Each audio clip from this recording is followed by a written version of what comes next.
Hello ಎಲ್ರಿಗೂ ನಮಸ್ಕಾರ. ಇವತ್ತು ನಾನು ಮಾತಾಡ್ತಾ ಇರುವಂಥದ್ದು ಕಳೆದ 4-5 ದಿನಗಳಿಂದ ಸಂಚಲನವನ್ನು ಮೂಡಿಸಿರುವಂಥ ಒಂದು ವಿಡಿಯೋ. ಅದು ಸೌಜನ್ಯನ ಕೇಸ್ನ ಬಗ್ಗೆ ಆ ವಿಡಿಯೋನ ಮಾಡಿರುವಂಥದ್ದು ಸಮೀರ್ MD ಅವರು. ಆ್ಯಕ್ಚುಲಿ ನಾನು ಆ ವಿಡಿಯೋವನ್ನು ಫಸ್ಟ್ ಡೇನೇ ನೋಡಿದಾಗಲೇ ನಂಗೆ ಅನಿಸ್ತು ಇದು ಒಂದು 2-3 ದಿನದಲ್ಲಿ ಎಲ್ರಿಗೂ ಕೂಡ ರೀಚ್ ಆಗಿ ಎಲ್ಲೋ ಒಂದು ಕಡೆ ಈ ಒಂದು ವಿಡಿಯೋ ಬೆಂಕಿ ಥರ ಹೋಗುತ್ತೆ ಅಂತ. ಅದೇ ಥರ ಆಯಿತು. ಇವಾಗ ನೋಡಿದರೆ ಆ ಒಂದು ವಿಡಿಯೋ 1 ಕೋಟಿಗೂ ಹೆಚ್ಚು ಜನ ವೀಕ್ಷಿಸಿದ್ದಾರೆ. ಇವಾಗ ಇಲ್ಲಿರುವಂಥದ್ದು ಸೌಜನ್ಯನ ಕೇಸ್ನ ಬಗ್ಗೆ, ಅದೇ ರೀತಿಯಲ್ಲಿ ಸೌಜನ್ಯನ ಕೇಸ್ನ ಜೊತೆಗೆ ಇನ್ನೂ 2-3 ಕೇಸ್ಗಳಾಗಿರ್ಬೋದು, ಅದರ ಬಗ್ಗೆ ಕೂಡ ಕೂಲಂಕುಷವಾಗಿ ವಿವರಣೆಯನ್ನು ಕೊಡ್ತಾರೆ.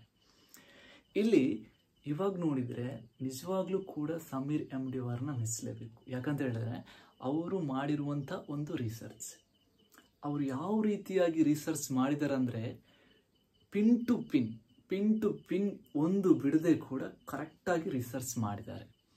ಏನು ಅವರು ಹೇಳುವಂಥ ವಿಚಾರಗಳಾಗಿರ್ಬೋದು, ಅವರು ಹೇಳುವಂಥ ವೇ ಆಗಿರ್ಬೋದು, ನಿಜವಾಗ್ಲೂ ಹ್ಯಾಟ್ಸ್ ಆಫ್ ಬ್ರೋ. ನಿಮ್ಮಂಥ ಒಬ್ಬ ಯೂಟ್ಯೂಬರ್ ಖಂಡಿತವಾಗಿಯೂ ನಮ್ಮ ಕರ್ನಾಟಕದಲ್ಲಿ ಬೇಕೇ ಬೇಕು. ಯಾಕಂತ ಹೇಳಿದರೆ ಆ ಒಂದು ವಿಡಿಯೋನ ಎಷ್ಟೊಂದು ಕೂಲಂಕುಷವಾಗಿ ವಿಮರ್ಶೆ ಮಾಡಿಬಿಟ್ಟು, ಎಷ್ಟೊಂದು ರಿಸರ್ಚ್ ಮಾಡಿಬಿಟ್ಟು ಜನರಿಗೆ ತಲುಪಿಸಿದ್ದಕ್ಕೆ. ಯಾಕಂದರೆ ಇಲ್ಲಿ ನೋಡ್ಬೋದು, ನೀವು ಆ ವಿಡಿಯೋ ನೋಡ್ಬೋದು. ಖಂಡಿತವಾಗಿಯೂ ನೀವು ವಿಡಿಯೋ ನೋಡುವಾಗ ಅವ್ರು ಮಾತಾಡುವಂಥ, ಅವರೊಂದು ಕೊಡುವಂಥ ಎಕ್ಸ್ಪ್ಲನೇಷನ್ ನೋಡ್ಬೋದು. ಎಷ್ಟು ಕ್ಲಿಯರಾಗಿ ಎಕ್ಸ್ಪ್ಲನೇಷನ್ ಕೊಡ್ತಾರೆ ಅಂತ ಹೇಳಿದ್ರೆ ನಮ್ಗೆ ಕರೆಕ್ಟಾಗಿ ಅರ್ಥ ಆಗುತ್ತೆ. ಕೆಲವೊಂದು ಅದರಲ್ಲಿರುವಂಥ ವಿಚಾರಗಳು ನಮಗೇನೆ ಗೊತ್ತಿಲ್ಲ. ಹೌದಾ, ಇದು ಹಿಂದೂ ದೇವಸ್ಥಾನ ಅಲ್ವಾ?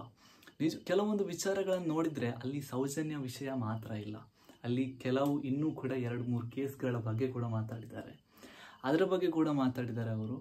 ಆದರೆ ಇವಾಗ ಅವ್ರ ಮೇಲೆ ಜೀವ ಬೆದರಿಕೆಗಳಾಗಿರ್ಬೋದು, ಅಥವಾ ಅವ್ರ ಮೇಲೆ ಏನು ದಬ್ಬಾಳಿಕೆಗಳಾಗಿರ್ಬೋದು, ಕೆಲವೊಂದು ವಿಚಾರಗಳು ಕೇಳಿಬರ್ತಾ ಇದೆ. ಇಲ್ಲಿ ನೋಡಿದರೆ ಅವರೊಂದು ಮಾಡಿರುವಂಥ ಒಂದು ಕೆಲಸ ನಿಜವಾಗ್ಲೂ ಇಡೀ ಕರ್ನಾಟಕನೇ ಅವ್ರ ಬೆನ್ನ ಹಿಂದೆ ಇದೆ ಅಂತ ಹೇಳ್ಬೋದು. ಅವ್ರು ಕೂಡ ನಿನ್ನೆ ವಿಡಿಯೋ ಮಾಡಿ ಹೇಳ್ತಾರೆ, ನನಗೆ ಸಪೋರ್ಟ್ ಬೇಕು, ಎಲ್ಲ ಯೂಟ್ಯೂಬರ್ಗಳು ಕೂಡ ಇದಕ್ಕೆ ಸಪೋರ್ಟ್ ಮಾಡಬೇಕಂತ. ಎಲ್ಲ ಯೂಟ್ಯೂಬರ್ಗಳು ಕೂಡ ಅವ್ರ ಜೊತೆ ಇದ್ದಾರೆ, ಎಲ್ಲರೂ ಕೂಡ ಅವ್ರಿಗೆ ಸಪೋರ್ಟ್ ಮಾಡ್ತಾ ಇದ್ದಾರೆ. ಅವ್ರಿಗೆ ಯಾವುದೇ ರೀತಿಯಾದಂಥ ಸಪೋರ್ಟ್ ಬೇಕು, ಇನ್ನೂ ಸಪೋರ್ಟ್ ಏನಾದರೂ ಬೇಕಿದ್ರೆ ಕೂಡ ಖಂಡಿತವಾಗ್ಲೂ ಎಲ್ಲರೂ ಕೂಡ ಕೊಡ್ತಾರೆ. ಇಲ್ಲಿರುವಂಥದ್ದು ಅವರ ಒಂದು ಧೈರ್ಯ, ಖಂಡಿತವಾಗಿಯೂ ಅವರ ಧೈರ್ಯಕ್ಕೆ ಮೆಚ್ಚಲೇಬೇಕು. ಇಲ್ಲಿ ಸೌಜನ್ಯನ ಸಾವಾಗಿ ಕಳೆದ ಒಂದು 12 ವರ್ಷಗಳಾಗಿದೆ, ಬಟ್ ಇನ್ನೂ ಕೂಡ ಸೌಜನ್ಯನಿಗೆ ನ್ಯಾಯ ಸಿಕ್ಕಿಲ್ಲ. ಅದುವೇ ಒಂದು ದೊಡ್ಡ ದುರಂತ. ಯಾಕಾಗಿ ನಮ್ಮ ಒಂದು ದೇಶದಲ್ಲಿ ಈ ಥರ ನಡೀತಾ ಇದೆ? ಯಾಕಂದರೆ ದುಡ್ಡಿನ ಬಲ. ಖಂಡಿತವಾಗಿಯೂ ದುಡ್ಡೊಂದಿದ್ದರೆ ಏನನ್ನು ಕೂಡ ಮಾಡ್ಬೋದು. ಬಟ್ ಇಲ್ಲಿ ಟ್ವಿಸ್ಟ್ ಏನಪ್ಪ ಅಂತ ಹೇಳಿದರೆ, ಎಷ್ಟೋ ವರ್ಷಗಳಿಂದ ಸೌಜನ್ಯನ ವಿಚಾರದಲ್ಲಿ ಹೋರಾಟಗಳು ನಡೀತಾ ಇವೆ. ಆದರೆ ಯಾವಾಗ ಈ ಒಂದು ವಿಡಿಯೋ ಬಂತೋ ಇದಕ್ಕೊಂದು ತೂಕ ಬಂತು. ಖಂಡಿತವಾಗಿಯೂ ಕೂಡ ಎಲ್ಲರ ಉದ್ದೇಶ ಒಂದೇ, ಸೌಜನ್ಯನಿಗೆ ನ್ಯಾಯ ಸಿಗಬೇಕು. ಸೌಜನ್ಯನಿಗೆ ನ್ಯಾಯ ಸಿಗಬೇಕು ಅನ್ನುವಂಥ ಉದ್ದೇಶದಿಂದ ಎಲ್ಲರೂ ಕೂಡ ಈ ಒಂದು ಹೋರಾಟದಲ್ಲಿ ಪಾಲ್ಗೊಳ್ತಾ ಇದ್ದಾರೆ. ಅದೇ ರೀತಿಯಲ್ಲಿ ಅವ್ರ ಜೊತೆ ನಿಲ್ತಾ ಇದ್ದಾರೆ. ಸಮೀರ್ ಆಗಿರ್ಬೋದು, ಅವರು ಇತ್ತೀಚೆಗೆ ಒಂದು 4-5 ದಿನದ ಮುಂಚೆ ವಿಡಿಯೋ ಮಾಡಿದ್ರು. ಬಟ್ ಆ ವಿಡಿಯೋ ಏನಾಯ್ತು, ಸೆಕೆಂಡ್ ಡೇನೇ ಆ ವಿಡಿಯೋವನ್ನು ಅವ್ರು ಪ್ರೈವೇಟಿಗೆ ಹಾಕ್ತಾರೆ. ಯಾಕಾಗಿರ್ಬೋದು, ಅವ್ರ ಮೇಲೆ ಕೆಲವು ಬೆದರಿಕೆಗಳು ಬಂದಿರ್ಬೋದು. ಅದ ನಂತರ ಒಂದು ಸ್ವಲ್ಪ ಹೊತ್ತಾದ್ಮೇಲೆ ವಾಪಸ್ ಅದು ಪಬ್ಲಿಕ್ ಆಗಿರುತ್ತೆ. ಅವಾಗಲೂ ನೀವು ಅನ್ಕೋಬೇಕು ಇದರ ಹಿಂದೆ ಎಷ್ಟೆಷ್ಟು ದೊಡ್ಡ ಕೈಗಳಿರ್ಬೋದು ಅಂತ. ಇವಾಗ ಆ ವಿಡಿಯೋ ಹೆಚ್ಚು ಕಮ್ಮಿ 1 ಕೋಟಿ ಕೂಡ ಹೆಚ್ಚು ಜನ ವೀಕ್ಷಿಸಿದ್ದಾರೆ. ಎಲ್ಲರೂ ಕೂಡ ಆ ವಿಡಿಯೋ ಬಗ್ಗೆ ಒಳ್ಳೊಳ್ಳೆ ಕಮೆಂಟ್ ಹಾಕ್ತಾ ಇದ್ದಾರೆ.